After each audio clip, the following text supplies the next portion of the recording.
ಚೆನ್ನಮ್ಮ ಅವರನ್ನು ನೋಡೋದಕ್ಕೆ ನೋಡಿ ಆಸ್ಪತ್ರೆಗೆ ಈಗ ಗಣ್ಯರೆಲ್ಲರೂ ಕೂಡ ಆಗಮಿಸ್ತಾ ಇದ್ದಾರೆ. ಚಿತ್ರದುರ್ಗ ಬಿಜೆಪಿ ಸಂಸದ ಗೋವಿಂದ ಕಾರಜೋಳ ಅವರು ಕೂಡ ಈಗಾಗಲೇ ಬಂದಿದ್ದಾರೆ, ಆಸ್ಪತ್ರೆಗೆ ಭೇಟಿ ನೀಡ್ತಾ ಇದ್ದಾರೆ. ಶಾಸಕ ಸುರೇಶ್ ಬಾಬು, ಶಾಸಕಿ ಕರೆಮ್ಮ ನಾಯಕ್ ಎಲ್ಲರೂ ಕೂಡ ಬಂದು ಭೇಟಿ ಆಗ್ತಾ ಇದ್ದಾರೆ.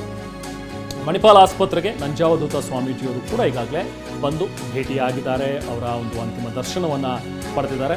ಬಹುಶಃ ಇನ್ನು ಹೆಚ್ಚಿನ ಹೊತ್ತು ಇಲ್ಲಿ ಮಣಿಪಾಲ್ ಆಸ್ಪತ್ರೆಯಲ್ಲಿ ಇರೋದಿಲ್ಲ. ಈಗ ಕೆಲವೊಂದಷ್ಟು ಅಲ್ಲಿನ ಒಂದು ಪ್ರೊಸೀಜರ್ಸ್ ಇರುತ್ತಲ್ಲ, ಯಾಕಂದರೆ 4 ದಿನಗಳಿಂದ ಅವರು ಆರೋಗ್ಯದಲ್ಲಿ ಅವರಿಗೆ ವ್ಯತ್ಯಯ ಆಗಿದ್ದು ಆಸ್ಪತ್ರೆಯಲ್ಲೇ ಇದ್ದರು. ಅದಾದ ನಂತರ ಈಗ ಮತ್ತೆ ಎಲ್ಲವನ್ನು ಕ್ಲೀನ್ ಮಾಡಿ ಅವ್ರನ್ನ ನೀಟಾಗಿ ಮತ್ತು ಡ್ರೆಸ್ ಮಾಡಿ ಅವರನ್ನು ಕಳಿಸ್ಕೊಡ್ಬೇಕಾಗತ್ತೆ. ಆಸ್ಪತ್ರೆಯಿಂದ ಅವರ ಪಾರ್ಥಿವವನ್ನು ನೇರವಾಗಿ ಅವರ ಪದ್ಮನಾಭನಗರದ ನಿವಾಸಕ್ಕೆ ತೆಗೆದುಕೊಂಡು ಹೋಗಲಾಗುತ್ತೆ. ಅಲ್ಲಿ ಅಂತಿಮ ದರ್ಶನಕ್ಕೆ ವ್ಯವಸ್ಥೆಯನ್ನು ಮಾಡಲಾಗ್ತಾ ಇದೆ ಈಗಾಗಲೇ.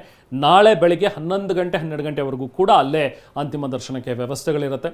ಅಲ್ಲಿಗೂ ಕೂಡ ಗಣ್ಯರ ದಂಡು, ಬೇರೆ ಬೇರೆ ಅವರಿಗೆ ಅವರ ಕಾರ್ಯಕರ್ತರಾಗಿರಲಿ ಅಥವಾ ಅವರಿಂದಾಗಿ ಫಲಾನುಭವಿಗಳು ಅಂತ ನಾವೇನು ಹೇಳ್ತೀವಿ, ಯಾಕಂದರೆ ತುಂಬ ಜನರಿಗೆ ಸಹಾಯ ಮಾಡಿದಂಥವ್ರು ಚೆನ್ನಮ್ಮ ಅವರು. ಸಾಕಷ್ಟು ಜನ ಮಾತನಾಡ್ತಾ ಅವ್ರು ಹೇಳ್ತಾ ಇದ್ರು, ನಾನು ಈ ಸ್ಥಾನಕ್ಕೆ ಬರಬೇಕು ಅಂತ ಹೇಳಿದ್ರೆ ಅದಕ್ಕೆ ಕಾರಣ ಚೆನ್ನಮ್ಮ ಅವರು ಅಂತೇಳಿ. ಹೀಗೆ ಅವರ ಕುಟುಂಬ ವರ್ಗ ಕೂಡ ಅಪಾರ, ತುಂಬ ದೊಡ್ಡದಾಗಿದೆ. ಸೊ ಹಾಗಾಗಿ ಎಲ್ಲರೂ ಕೂಡ ಬರಬೇಕಾಗುತ್ತೆ, ಎಲ್ರಿಗೂ ಕೂಡ ಅಂತಿಮ ದರ್ಶನಕ್ಕೆ ಅಂಥೇಳಿ ನಾಳೆ ವ್ಯವಸ್ಥೆಗಳನ್ನು ಮಾಡಿದ್ದಾರೆ.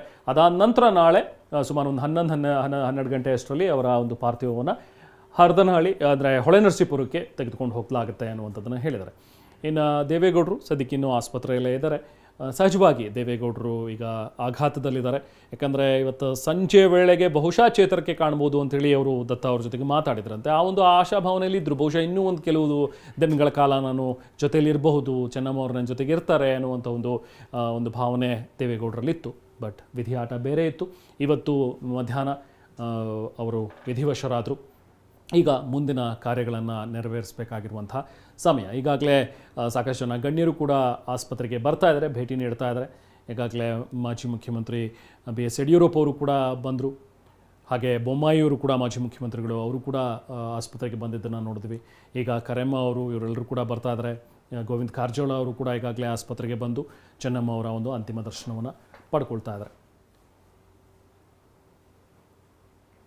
ನಿಜಕ್ಕೂ ಮಾಜಿ ಪ್ರಧಾನಿ ದೇವೇಗೌಡರಿಗೆ ಇದು ಹೇಗೆ ಅರಗಿಸ್ಕೊಳ್ತಾರೆ ಅನ್ನೋದೇ ಒಂದು ದೊಡ್ಡ ಪ್ರಶ್ನೆ. ಏಕೆಂದರೆ ಪ್ರತಿ ಕ್ಷಣವೂ ಜೊತೆಗಿದ್ದಂತಹ ಜೀವ ಇವತ್ತು ಇಲ್ಲ ಅಂತ ಹೇಳಿ ಅವ್ರು ಹೇಗೆ ತಗೊಳ್ತಾರೆ, ಇನ್ನು ಮುಂದಿನ ದಿನಗಳಲ್ಲಿ ಅದನ್ನು ಹೇಗೆ ಅವರು ಜೀವನ ನಡೆಸ್ತಾರೆ ಅನ್ನೋದು ಈಗ ದೊಡ್ಡ ಪ್ರಶ್ನೆ ಆಗಿರೋದು.